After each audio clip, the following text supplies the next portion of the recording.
Better news, though, for the women's team. I mean, they thrashed Pompey 5-0, I think it was, in the end. Not such a great result today. George, you were at the game today against Birmingham, and it was Yes. a tough one, wasn't it? Yeah, Birmingham top of the table, much more difficult test than Portsmouth. It feels like teams are 3-0 up when they kick off against Portsmouth with some of the scores they've lost by this season. Birmingham set up and were exactly what Saints expected them to be, and Remy Allen was quite disappointed that Saints didn't reach the level. They've lost 2 games this season, 6 points off the top, and you only have 1 promotion spot in the championship. So if you do lose games, it's quite difficult to win points back against other teams. But they played 1 game less than Birmingham, so you could argue that perhaps if they win that extra game, because there's only 11 teams in the league this season with Reading pulling out, that you could be 3 points off it. But it's a really difficult league. If you start losing games early on in the season, although it's becoming more competitive and teams are losing more because a lot of the teams are kind of on a similar level, it feels like it's quite difficult to get out of that league. And especially when you take away another team, that's almost 6 points that aren't available to be picked up. So it's going to be even more tight. I think they're down to 7th at the minute, but you're 7th and there's 6 points away from the top of the table. Shows how tight it is after, I think, only 6, 7, 8 games. So it'd be interesting to see how they sort of pick up. International break now. They got, I think, 5 or so players going away. So chance for them to work on a few things. And they got Charlton up next too, who are going quite well considering their men's team are in League One, and it feels like a lot of the teams who are doing well in the Women's Championship this season who've got investment are not teams tied to Premier League clubs. You look at the money London City have spent, only really sort of someone like Newcastle you'd expect to back a team in the same way. So Women's Championship is quite an interesting league, especially it's a weird league to only have 11 teams in it. Yeah. Glenn, you enjoyed the Pompey game, didn't you? It was Pompey fun. game was good. Yeah, the Pompey game was fun, but as George alluded to there, Pompey were terrible. Really, really, really bad. And to be honest, Saints didn't play that well for the first probably 75 minutes. They were 2-0 up. One was an own goal and a ball over the top that Pompey just didn't deal with. And it was 3 goals from, I think it was sort of 89, 92 and 94 or something like that, which probably gave the scoreline we deserved, but it should have been much more comfortable because, I mean, Pompey had a chance at 2-0 that could have made it 2-1, and then it's a totally different end to the game, isn't it? But they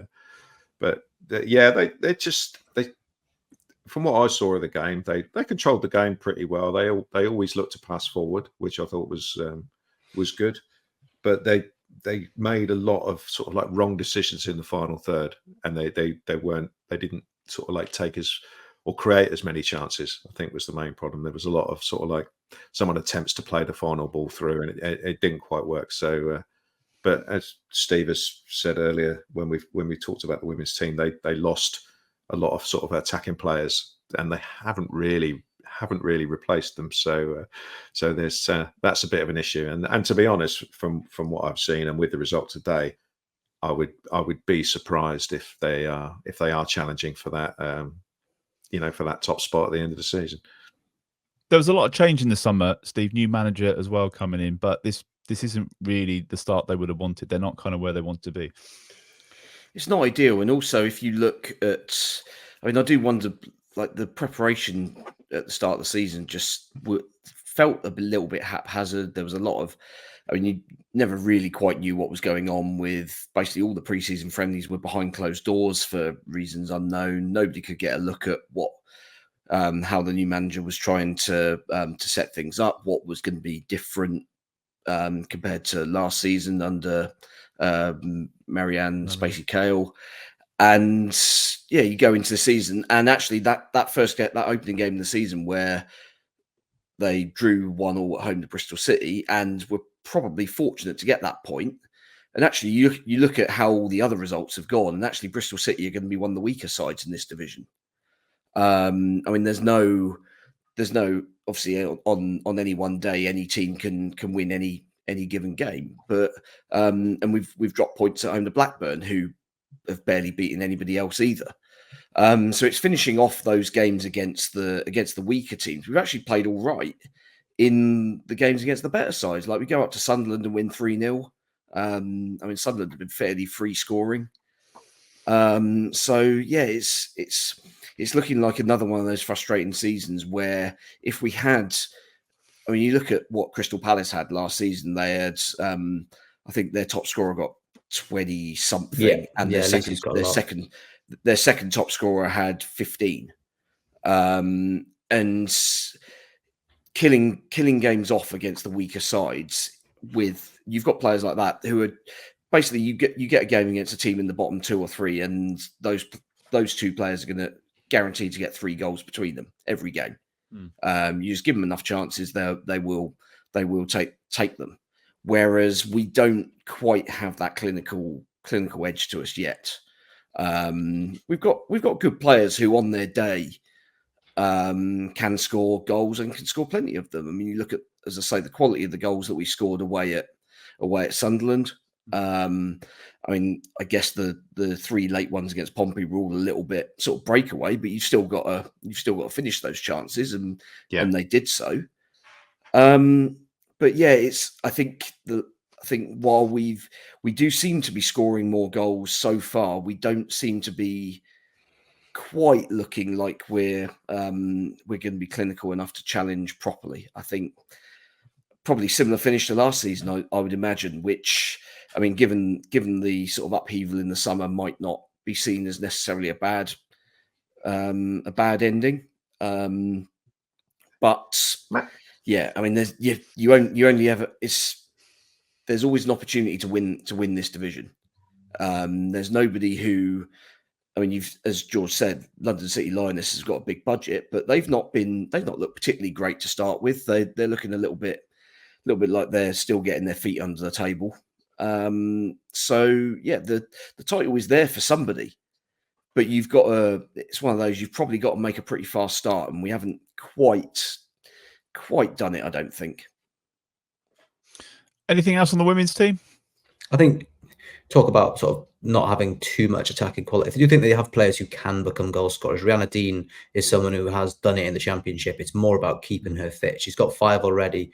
When she was at Spurs in the Championship, helped them get up. I think she scored pretty much as many goals as she played games. I think they brought Freya Gregory in, someone who played with Remy Allen previously at Aston Villa, hoping that she would be someone who gets goals. She's got one already and sort of created that own goal against Portsmouth. Rachel Rose, someone who can score goals. She hasn't got one yet. Molly Pike can score goals, but like Steve's alluded to there, it's getting those players consistently in positions to score goals.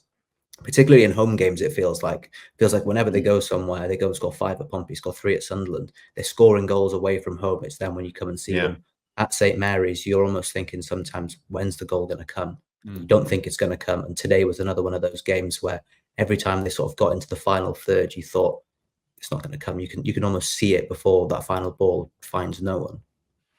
Was there an issue with Remy Allen seemed to be appointed very late in the piece? There was a huge gap between the announcement of Marianne Spacey-Cale basically going upstairs and Remy Allen coming in, and during that huge gap you had players leaving, and there didn't seem to be any sort of plan in place from the outside.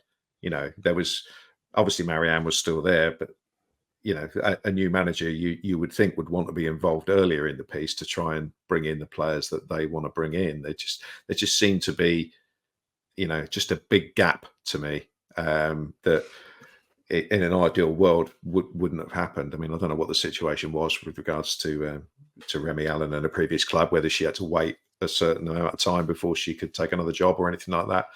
But that to me doesn't seem to have helped the start of the season. Yeah, I think they try to have a thorough process, which you maybe don't particularly see sort of in women's football. Usually it does perhaps feel like manager decisions are made a little bit quicker. You don't really tend to also see managers getting called for them to be sacked. I think maybe it comes down to how late Marianne Spacey-Cale made that decision to step away. Did she make that decision and then they announced it really soon after? I don't know the answer, to be fair. I asked Marianne, was it a decision based on the fact they didn't go up, and then that then makes it an opportunity to sort of change things around? Remy Allen did leave London City a little while before they announced bringing her in, and they've got people like recruitment staff in place now. Marianne's involved in recruitment in terms of players as well, so I think they already cracked on with signing players. And then you look at the players who left at the end of their contracts or retired. You look at something like Ella Morris, you can't really blame her for going to the WSL. Laura Rafferty going up to Scotland, where you're having a much easier time of it. Same with Katie Wilkinson. It's more the Sophia Farahs and those sorts of players, Lexi Lloyd-Smith, who've landed. Sophia Farah's not gone anywhere, I don't think. Lexi Lloyd-Smith's in the Championship. You hold on to those players, right? If you want to build something, keep as many players as you can. And perhaps that's maybe where they've gone wrong. Too much of a change.